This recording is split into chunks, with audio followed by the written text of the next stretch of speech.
माझा नमस्कार.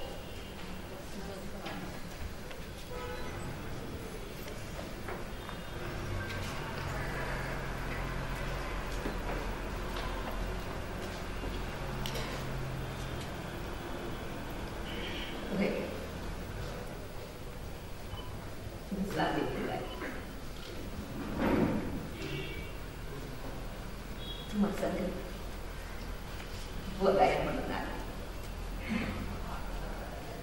दिवसापासून ठरलं तुमच्या संग बोलावं. आजूबाजूला डोळं पुढं ठेवून पाहिलं कधी तुटलं बघायचं.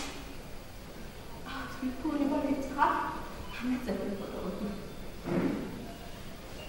आमचा काळ गेला आणि तुम्ही आज कुठं मारता का काय असं म्हणतायला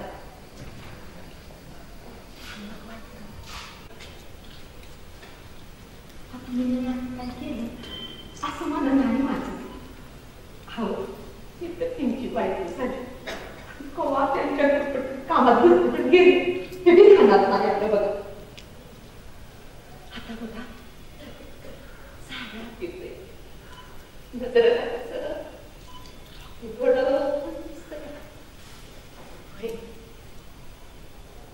अगदीकडे असते.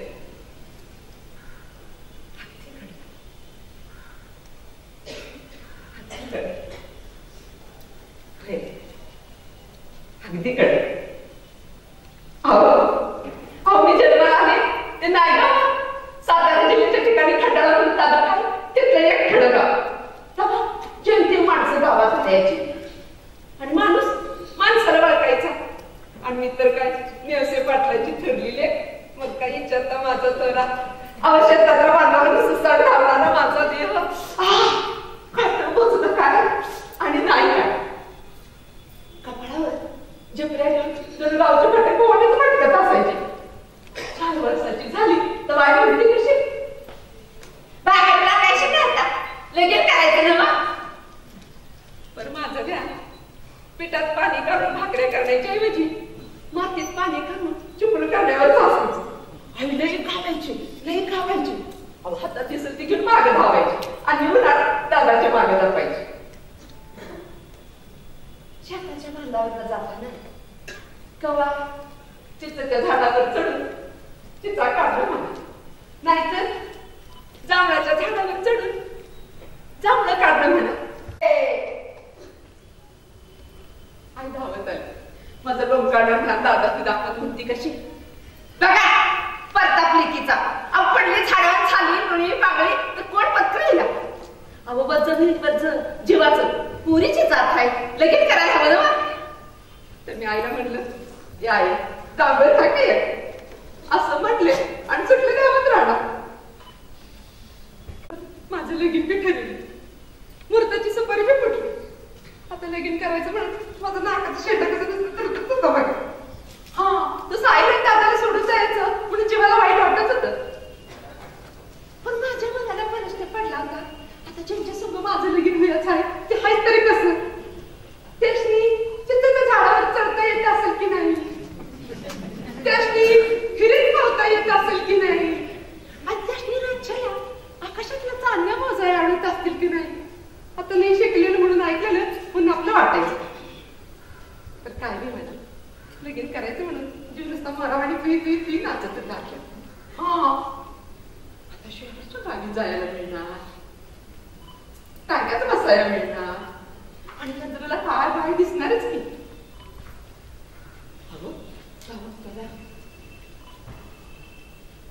बाईच्या जातीनं उमऱ्या बाहेर पडायची पद्धत नव्हती.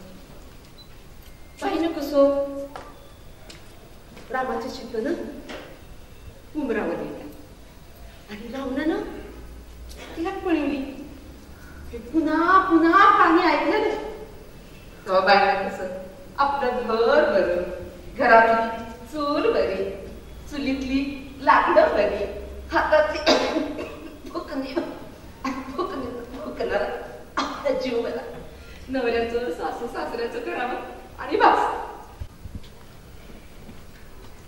माझ्या नव ही माणसं जमलेली आणि परकर फिडून नववार लुगड्यात माझं पुसगावलं बसवल्या, डोक्याला मुंडवळ्या, पाशिंग, मी जणू गौराईच हळू शेडजींच्याकडे बघत होती आणि हसत होते. शिकलेलं म्हणून ऐकलेलं कारण नुसतं पुसगावलं दिसत होतं, जणू काय मी लई पाडच दिसते. हळू शेडजींच्याकडे बघत होती आणि हसत होती, बघत होती आणि हसत होती.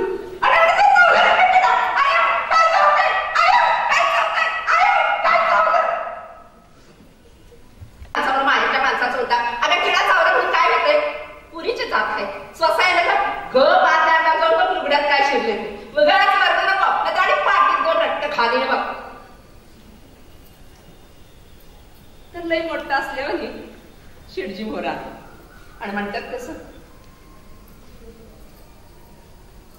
तिला रागू नको, पोरगी असली म्हणून काय झाली, तिला बी चालतो या बघ. जाऊ आपल्याला जाऊन बघा पोरीच्या लुगड्यात काय शिरले.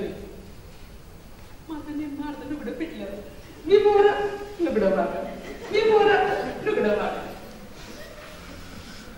किडा निघाला तर शिडजीच्या बोलण्यानं जीव नुसता फुलून आला होता. सासरचं घर कधी परकन नाही वाटत. सासरचं घर हे तुझं घर तर पुन्हा पुन्हा कहाणी ऐकल्या. आईनं स्वयंपाक शिकला होता, पाणी भरत होते, सगुणा मदतीला म्हणते, सागर गोट्यातून खेळा नाहीतर चिंपुकल्याचा डाव मारला. मामाजी नाही प्रेमाने हाक मारायचं. तसं मला करता येत नव्हता, तर कुणीतरी माझ्यासोबत खेळावं असं मात्र वाटत होतं. आता शेडजीने खेळायला म्हणलं की त्यांची बरी मोठी पुस्तकं वाचायचं, लिवायचं. अहो शिडजींच्याकडं शिडजी मला आवडत त्याचं. शिडजी बघा, शिडजी म्हणजे कसा रुबाबदार दिमागदार माणूस वाटतो. तर शिडजी